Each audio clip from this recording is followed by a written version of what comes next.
Ja želim zahvaliti vama medijima koji nas pratite cijelo vrijeme, koji ste danas došli ovdje da prenosite istinu, ono što promičemo cijelo vrijeme.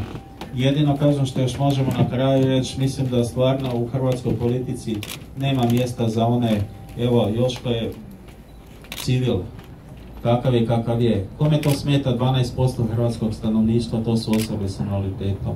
U čemu je problem u ovoj državi? Sredstva su došla iz Europske unije, ne idu iz proračuna Republike Hrvatske kao što vidimo. Pitamo se gdje je taj novac, kao što je Joško rekao, tko se koristi tim novcem.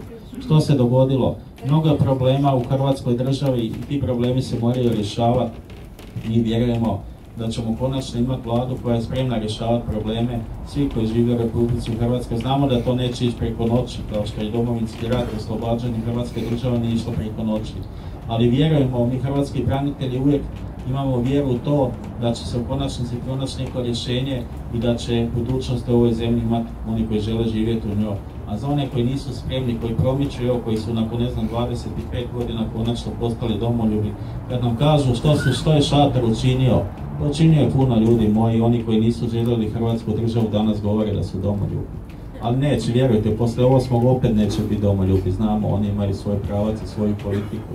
Ali to je tako, u politici, nažalost, hrvatskih branitelja nema, mi smo dalje u Savskoj 60 i ostaćemo do daljnjega. Hvala vam lijepo.